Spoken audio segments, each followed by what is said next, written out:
मित्रों नमस्कार। क्या आप जानते हैं कि कैसे हुआ था रावण का जन्म? जन्म के पीछे थी बड़ी ही विचित्र कहानी। रामायण हिंदू धर्म का एक पवित्र ग्रंथ माना जाता है जिसमें प्रभु श्री राम का संपूर्ण वर्णन किया गया है और प्रभु श्री राम के जीवन लीला में रावण का खास महत्व है। भले ही हिंदू धर्म को मानने वाले लंकापति रावण को अनीति, अनाचार, दंभ, काम, क्रोध, लोभ, अधर्म और बुराई का प्रतीक क्यों न मानते हो और उससे घृणा करते हो, परंतु हमें ये नहीं भूलना चाहिए कि दशानन रावण एक राक्षस होने के साथ साथ एक ज्ञानी भी था। आज हम आपको ये बताएंगे कि आखिर रावण के जन्म के समय ऐसा क्या हुआ था कि एक ब्राह्मण पुत्र होते हुए भी उसमें राक्षसत्व वाले गुण आ गए। मित्रों, ये जानने के लिए वीडियो में अंत तक बने रहिए और चैनल पर नए हैं तो चैनल को सब्सक्राइब जरूर कर लें और घंटे को दबाकर ऑल पर सिलेक्ट कर लें ताकि रोजाना ऐसी अपडेट आप तक पहुंचती रहे। वीडियो को लाइक करके नीचे दिए गए कमेंट बॉक्स में अपना सुझाव जरूर लिखें। देरी न करते हुए वीडियो को करते हैं शुरू। रामायण हिंदू धर्म का एक पवित्र ग्रंथ माना जाता है जिसमें प्रभु श्री राम का संपूर्ण वर्णन किया गया है और प्रभु श्री राम के जीवन लीला में रावण का खास महत्व है। रामायण को देखने से ऐसा लगता है जैसे रावण के बिना इस ग्रंथ की रचना अधूरी ही रह जाती है। ये तो हम सभी जानते हैं कि रावण सोने की लंका का राजा हुआ करता था, परंतु हिंदू धर्म के कई ग्रंथों में रावण के जन्म से संबंधित कई कथाओं का वर्णन मिलता है। वाल्मीकि रामायण के अनुसार रावण पुलस्त्य मुनि के पुत्र, महर्षि विश्रवा और राक्षसी कैकसी का पुत्र था। वाल्मीकि रामायण के उत्तरकांड में वर्णित कथा के अनुसार पौराणिक काल में माली, सुमाली और मलेवर नाम के अत्यंत क्रूर दैत्य भाई हुआ करते थे।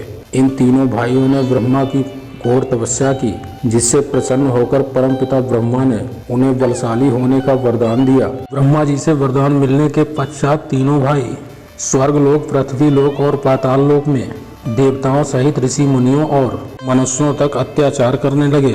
परंतु जब इन तीनों भाइयों का अत्याचार काफी बढ़ गया तब ऋषि मुनि देवतागण भगवान विष्णु के पास गए और उनसे माली, सुमाली और मलेवन तीनों भाइयों के अत्याचार की व्यथा सुनाई।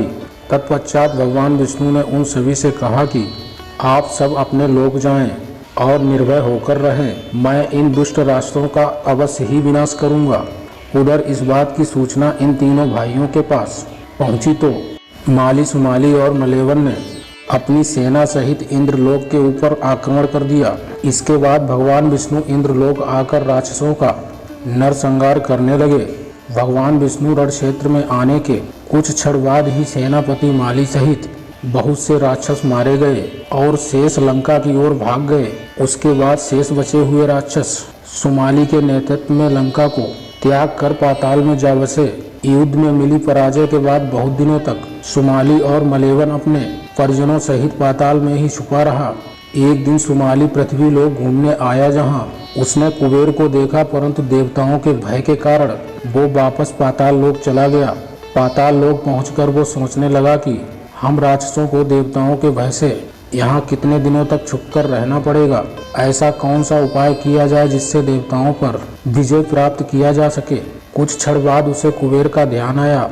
तब उसने मन में ये विचार किया कि क्यों न वो अपनी पुत्री का विवाह ऋषि विश्रवा से कर दे, जिससे उसे कुबेर जैसे तेजस्वी पुत्र की प्राप्ति आसानी से हो जाएगी।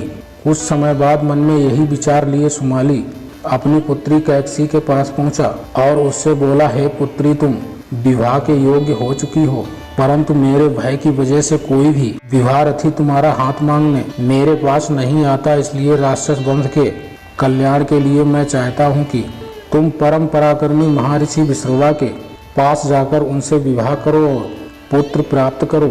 वही पुत्र हम राक्षसों की देवताओं से रक्षा कर सकता है। राक्षसी होते हुए भी कैकसी एक धर्मपरायण स्त्री थी, इसलिए कैकसी ने अपने पिता की इच्छा को पूरा करना अपना धर्म माना और विवाह के लिए स्वीकृति दे दी।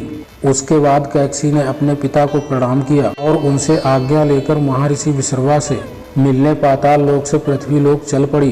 पाताल लोक से पृथ्वी लोक आते आते कैकसी को काफी समय लग गया और जब वो महर्षि विश्रवा के आश्रम पहुंची तो शाम हो चुकी थी। उस समय भयंकर आंधी चल रही थी, आकाश में मेघ बरस रहे थे।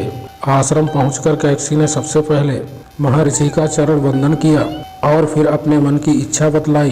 कैकसी की इच्छा जानने के बाद महर्षि विश्रवा ने कहा, भद्रे, मैं तेरी ये अभिलाषा पूर्ण कर दूंगा, किंतु तुम कुबेला में मेरे पास आई हो और मेरे पुत्र कुकर्म करने वाले होंगे। उन राक्षसों की सूरत भी भयानक होगी।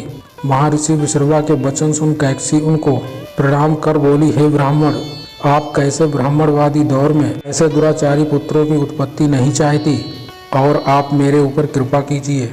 तब महर्षि विश्रवा ने कैकसी से कहा कि तुम्हारा तीसरा पुत्र मेरी ही तरह धर्मात्मा होगा। दंतत्र दिन व दिन कैकसी ने बड़ा भयानक और विभीषण राक्षस रूपी पुत्र को जन्म दिया, जिसके 10 सिर थे।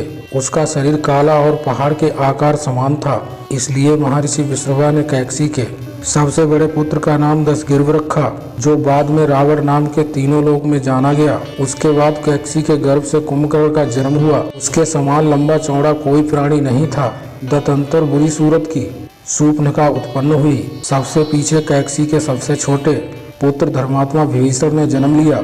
मित्रों, मैं आशा करता हूँ आपको ये वीडियो पसंद आई होगी। अगर पसंद आई है तो चैनल को सब्सक्राइब जरूर कर लें और घंटे को दबाकर ऑल पर सिलेक्ट कर लें, ताकि ऐसी अपडेट आप तक पहुँचती रहे। वीडियो को लाइक करके कमेंट बॉक्स में अपना सुझाव जरूर लिखें। आज के लिए इतना ही मित्रों, मिलते हैं फिर आने वाली वीडियो में। जय श्री राम।